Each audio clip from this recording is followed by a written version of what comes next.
지금 이 영상을 보고 계시는 분들이라면 대부분 재회 관련된 영상을 이미 몇 개는 보셨을 거라고 생각해요. 그러고 깨닫거나 후회하는 경우가 있죠.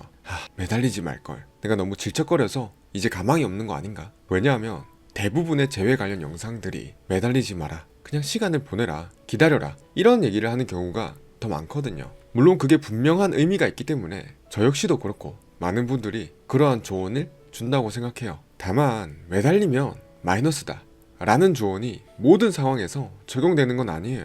오히려 상대방에게 매달리는 게 재회 확률을 높이기도 하는 경우가 있습니다. 오늘은 그 경우에 대해서 말씀드리려고 해요. 여기에 더해서 제가 생각하는 주의사항까지 말씀드릴 테니까요, 꼭 영상 끝까지 보시고 지금 여러분의 상황을 한번 객관적으로 진단해 보신다면 생각을 정리하는데 도움이 될 거예요. 매달려도 재회가 되거나 오히려 재회에 도움이 되는 경우는 크게 세 가지가 있습니다. 첫 번째는 나의 이성적인 끌림이 높았던 경우예요. 상대방이 나의 가치를 높게 평가하고 나에 대한 감정이 컸던 연애인 거죠. 보통 이런 경우엔 헤어지고 매달렸을 때 곧장 재회가 되는 경우가 많아요. 나에 대한 감정이 크다면 내가 어떤 잘못이나 실수를 했더라도 상대방은 내가 밉지만 그게 또 금방 미화가 되거든요. 하지만 내가 여러 번 붙잡았는데도 잡히지 않는 거라면 본인의 감정을 억제할 만큼 이 관계를 이어나갈 믿음이 없다는 거예요. 더구나 그 믿음을 다시 가지기 위한 노력을 할 만한 에너지도 당장은 없는 거고요.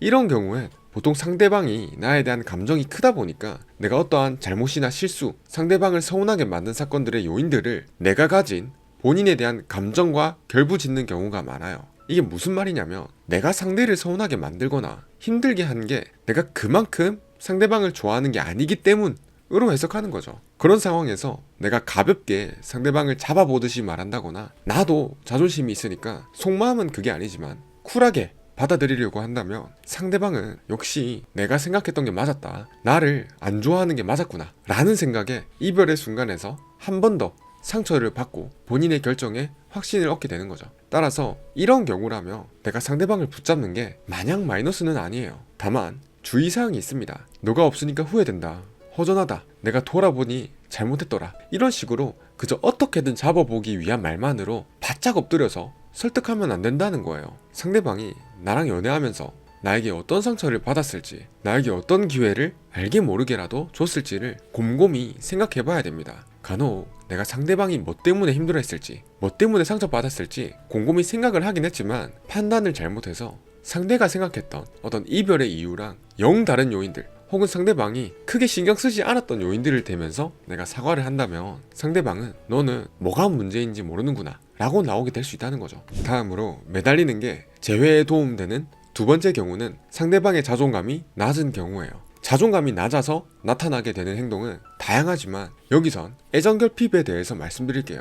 자존감이 낮고 애정결핍이 있다 보니까 나에게 계속 사랑을 갈구했던 연애를 하는 거예요. 이런 상대방한테 내가 어떤 매달리거나 붙잡는 행동은 상대방으로 하여금 그래도 나를 이렇게 사랑하는 사람이구나 라는 확인받는 마음을 줄 수는 있어요. 근데 이 자존감이 낮은 경우가 양날의 검인 게, 자존감이 낮은 사람한테 마냥 매달렸을 때 되려 상대방이 매달리는 나를 보고 이렇게까지 나한테 매달린다고? 라는 생각이 들면서 매력이 더 떨어져 버릴 수 있다는 거예요. 그래서 상대방이 자존감이 낮은 것 같긴 한데 이때 매달리는 게 안 좋은 쪽으로 작용할지 아니면 좋은 쪽으로 작용할지 잘 모르겠다면 나의 지난 연애를 한번 돌아보세요. 상대방과 연애를 하면서 전반적으로 상대방을 어르고 달래고 비위 맞춰주는 상황들이 잦았다면 헤어지고 나서 매달리는 건 방금 제가 말씀드린 것만큼의 효과는 없을 거예요. 반면에 연애를 할 때 상대방의 어리광을 적당히 받아주기도 하고 때로는 상대방이 서운해하더라도 나의 줏대를 지켜가면서 꼿꼿이 연애를 했다면 헤어질 때까지 나의 이성적인 끌림은 잘 관리했다고 볼 수 있기 때문에 이때 매달리는 건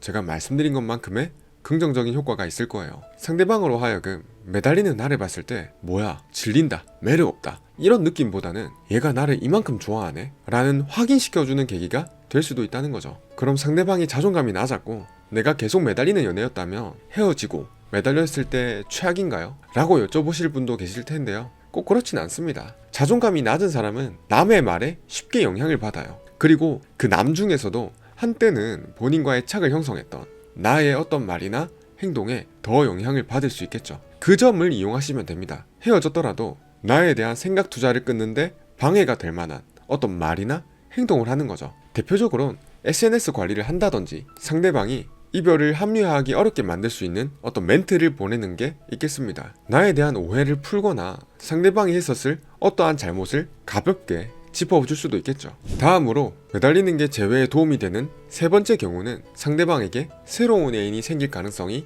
낮은 경우예요. 나랑 헤어지고 당장은 연애할 마음이 없다 하더라도 필연적으로 외로움은 찾아오기 마련입니다. 인간은 사회적 동물이니까요.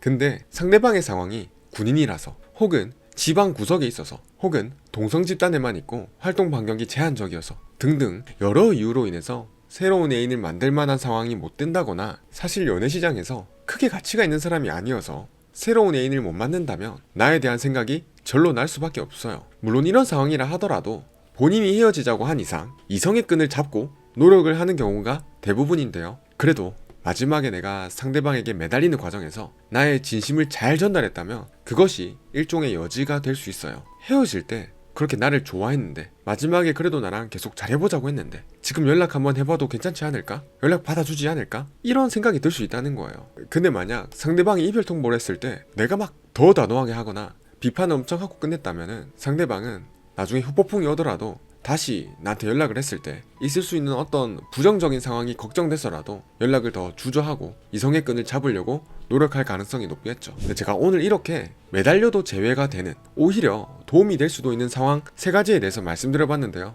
다시 정리하자면 이렇습니다. 첫째, 나의 이성적인 끌림이 높았던 경우. 둘째, 상대방의 자존감이 낮은 경우. 셋째, 상대방한테 새로운 애인이 생길 가능성이 낮은 경우. 근데 이런 상황임에도 불구하고 매달리는 과정이 너무 과했다거나 상대방의 성향이나 상황을 배려하지 못하고 지나치게 매달린 경우라면 어떤 상황이든 간에 매달리는 행위 자체가 플러스 요인이 되기는 어렵습니다. 가령 상대방이 조금은 흔들리는 것 같아 보여가지고 여기서 내가 더 설득하면 되겠거니 그런 마음에 몇 날 며칠 몇 주를 미친듯이 더 매달려서 상대방으로 하여금 질려버리게 한다던가, 찾아가서 상대방 집 앞이나 동네에서 기다린다거나 다른 번호로 돌아가면서 전화하고 톡하고 문자한다던가, 이런 행동들은 상대방으로 하여금 나와의 재회에 대한 생각할 시간을 주는 게 아니라 오히려 남아있는 감정까지 털어내버릴 수 있도록 돕는 시간이 될 가능성이 높아요. 처음에는 내가 본인을 붙잡는 행동이 흔들리기도 하다가 이런 상황이 반복이 되면 점점 지치기도 하고, 여기서 더 나아간다면 질려버리고, 그 질려버린 그 이후에는 혐오의 감정까지 들 수 있다는 거죠. 그렇기 때문에 내가 매달리고 붙잡는 행동도 어느 정도의 선은 지켜야 된다는 거예요. 이번 영상에서 제가 많은 분들이 걱정하는, 이미 매달려 버렸는데 재회 확률을 떨어뜨리진 않을까, 이런 고민을 하시는 분들을 위해서 이렇게 말씀을 드려봤는데요. 물론 저의 말이 100% 정답도 아닐 뿐더러 모든 상황에 적용되는 것도 아니에요. 아무래도 유튜브 영상은 불특정 다수의 분들이 보는 거기 때문에 최대한 해당되는 분들이 많을 것 같은 상황에 대해서 말씀드리다 보니까 여러 상황들에 대해선 다 짚고 넘어가지 못하는 경우가 있어요. 그럼에도 불구하고 여러분이 어떤 상황이든지 간에 헤어지는 본질적인 요인을 분석해보는 것, 그리고 상대방이 어떤 성향일지, 하다못해 이 관계에 대해서 상대방이 어떤 고민을 했을지 나도 똑같이 고민을 해보는 것, 이 2가지만 잘 해보시더라도 나의 상황에서 취할 수 있는 최선의 행동은 무엇일지 조금은 더 냉정하게 판단해볼 수 있을 거예요. 설령 내가 매달린 행동이 내가 봐도 별로였다거나 매달리면 안 될 상황이었는데 계속 매달렸다고 판단이 되는 경우라도 이미 매달렸다고 너무 낙담하진 않으셨으면 좋겠어요. 이미 내가 매달려버렸는데 뭐 어쩌겠어요. 돌릴 수 없는 지난 시간을